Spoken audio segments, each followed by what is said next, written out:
Hello and welcome everyone to my channel. I am CTTB, pronounced commit.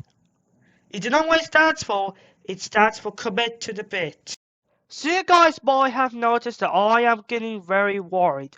I'm getting worried for this plane right here, which is an Airbus A380.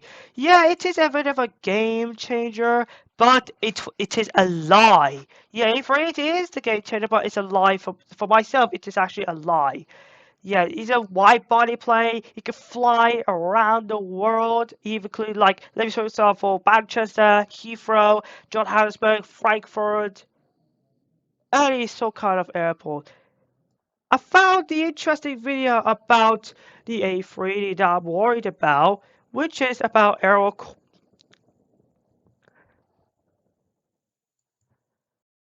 Okay, so this is one fact. You could come back here now. So let's watch this horrendous Swiss 001 video. Hey guys, welcome back to the channel, another Swiss 001 video. Now, right in front of us here in the flight simulator, we have got the very nicely looking 737-200, one of the most classic planes that there are, but according to some sources, this is one of the most dangerous aircraft that there is. Which that is true. Very That's evidence. Yeah, that is evidence. I am going to talk about a very interesting article that there is out there on the internet. Yeah, see, welcome to the website, it's aircraftcompare.com, which... No, this is air. Okay, you said aircraft compare. It's just before the aero corner comes in. Posted an article quite a while ago, 11 of the worst aircraft still in service. And you know, I always like to talk about bad aircraft. I've made tons of videos about aircraft that are flawed or that are bad. So I always flaws doesn't make sense of the word. And actually, I had never heard about this website called Aircraft Compare, so I just had to. Yeah, it's just before any aero corner. When the websites change from the length of change from aircraftcompare.com to aerocorner.com. Take a look at it, and I found some very interesting stuff here. So let's just check that out real quick. First of all, the cover is an Airbus A340. No way, this plane is going to be on this list. Yeah, I think yes, I saw it. It's going to be on this list. Right, there's no way, but you know, this is gonna be interesting. Yeah, A380 is going to get committed to the bid. I'm so worried for it. There's no way A380 is going to be on the list. My channel there. Now, according to this website, the 11th most dangerous plane that is the Boeing 737-200. Okay, what does it say here? Before the 737 MAX was known for being dangerous, there was another 737 that was known for being dangerous. Very interesting sentence there. Interesting using was known for being dangerous twice. Yes, it is. It is dangerous and come true. One of only 3 aircraft to ever be grounded. Yeah, it is kind of true. Yeah, I mean, that's partly true. There have been some issues with the 737, which I've already talked about in the previous video, and that was the rudder issues that... Yeah, that's about, yes. Yeah, dangerous, yeah, oh my god, there's a flaws right here, okay. He says it's talking about, he made a video about the rudder issues, he made the 737 crash. There were actually 2 crashes before the aircraft was grounded, and the rudder systems had to be fixed. The hydraulics, specifically, they were a little flawed. That is true. Alright, what else does it say about this aircraft? It does say that it's extremely dangerous, often considered to be one of the most dangerous aircraft ever built. The 737 is also one of the noisiest aircraft. Oh, no, that's not true. That's evidence. I mean, that's evidence! You consider this is a plane from the 60s, which still flies today around the world, actually. Yeah, you use Corona Aviation. Still, it is very safe, especially considering, again, that is from the 60s.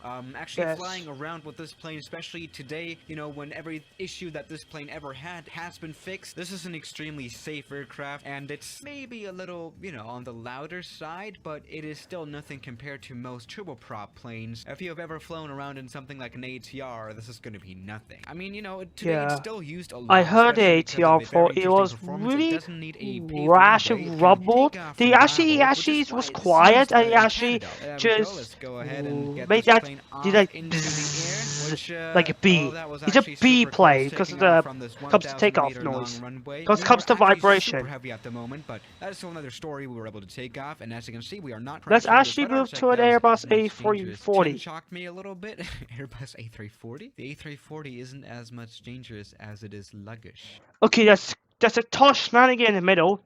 Alright, this is the 6000 Yeah, this is a model that doesn't 6000 particularly model. exist. This is the just a longer version of a 600. Oh, Whatever. no, The let's thing not talk about this that. aircraft is that it's the safest aircraft out there on this planet. I'm not joking, genuinely. Okay, It is the I safest know. aircraft out there, at least one of the safest. Yes, and there has never been any fatal crash or anything with this plane.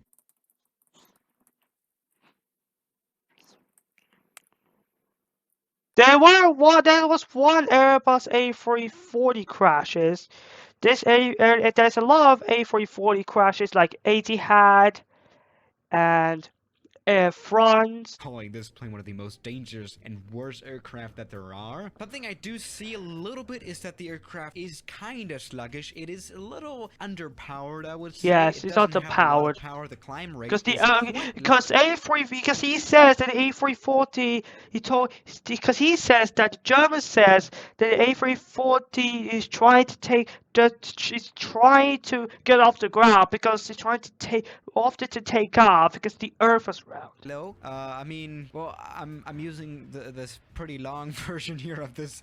Yeah, let's not talk about that. No, Let's not talk about. Don't talk about the cockpit. Side, it does need, as you can see, a much longer runway than this one. That might This be is a a long little bit version. of a weak point of the A340, but whatever, right? Yeah, that sluggish part may just be a little true, but other than that, I don't see anything wrong with the A340, so that's weird. Actually, it is lagged a lot. Next one would be the Bombardier CRJ200. Yes, I that agree. might be a little true, actually. I do kind of agree to that. Call I it a crappy original jet. Nice. Does that make sense? Like it's really not a good plane, but I like it. I mean, I've already made a video about the.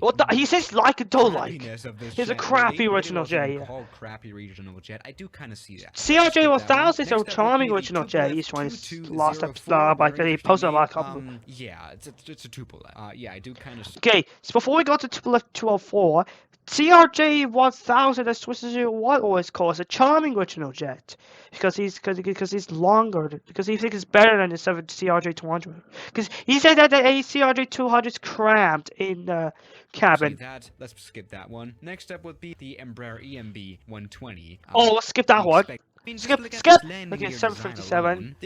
Yeah, it is 757. It's a tall aircraft. When it comes to measuring how tall it is. Gear is tilted, which looks amazing on the landing. Let me just demonstrate that really quick. And we're coming in very hot and very fast here on this small runway, but whatever. We can probably get this plane stopped anyway. All right, a pretty smooth landing. Let's get this plane stopped here on this 1,000-meter long runway. Shouldn't be an issue because this plane is very powerful when it comes to stopping. Yeah, I think I really want to commit to the bid 757. Alright, let's check out this landing here with this tilted landing gear design. Doesn't this look absolutely beautiful? Come on. Okay, is this a bit close to the Bosch landing? I hate this plane. I mean, what do they actually criticize about the 757? I do wonder. Okay, what they do say is that... Yeah, in the next episode I'll commit to the bid 757. That... I don't know about that, honestly. I've never... Yes, that's happening. Oh, okay, go to the next one. Go to that. Stands incredibly tall, which is true. Yes, I mean, this aircraft it is. does stand very tall here on this landing gear, but it does look nice, though, doesn't it? I don't really get it. This has resulted in... Let's go to the Ocean 96. Yeah, I do. Yeah, let's call it A340-200, agree to that. Next up would be the Comac ARG-21. I mean, I've never had the pleasure to fly with this plane either, of course. This is a Chinese plane, really only flying in China. Really a Chinese-made plane, which is very interesting, but it does seem like it's quite a proper plane. Well, it does say here that it's loud and outdated, but other than that, it seems like a pretty proper plane. Let's call it, I think it's a bit quiet or loud, I think. Right, I can kind of see that. What I cannot see is number 2 on this list, and that is, of course, yes, of course, the A380.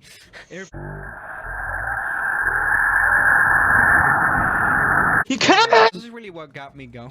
This is actually the aircraft that convinced me to make a video just about this article. And of course, here for this one, we have the A380 in the simulator. Okay, what does it say here? I genuinely want to know. Okay, it does say here, there are several problems stemming from the A380. Problem comes with infrastructure. Only a handful of airports in the world can accommodate the size and weight of the A380. Yeah, see, this is actually a world map, actually made by Airbus themselves. And this one shows all the airports that the A380 can operate at. Now, first of all, we've got to see what a handful of airports actually mean. Well, A380 is not allowed to come to the Ukraine because it's kind of dangerous airport. And yeah, here this map on the Airbus website shows some of... You know what? all Airbus Beluga should fly to Ukraine to destroy, like Antonov answered to 5 Maria. Airports that the A380 could perfectly operate at. Of course, we have a lot in Europe, but we can also see some very, very exotic airports like, I have no idea which that one is. It's called, this airport is Silvio Petrosi International Airport. You can also see some That's why very, A380 very exotic airports. A380 goes to like, this I airport. have no idea which that one is. More than a handful.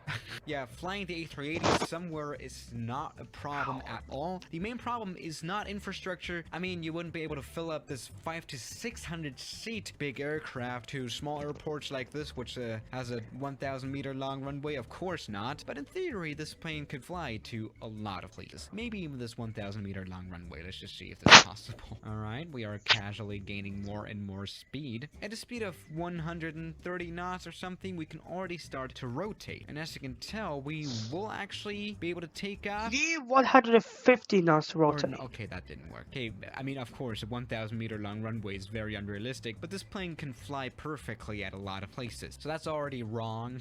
Okay, what else do they say here? Queues for boarding and exiting the aircraft are almost unbearable. I mean, I've already flown the A380 and I've never considered it to be super bad. I mean, that is quite true. The queues at the, for example, passport and all that stuff can be a little tough with a lot of hundreds of people just coming in at the same time, especially at smaller airports. That can be a little bit of an issue. But it also says here almost 800 people squeezed out of only 2 doors. That is so wrong. What I've already said previously, the A380 seats around 5 more. Okay, so if this article turned out to be satire, then this would be a very awkward situation, but I doubt that it actually is satire.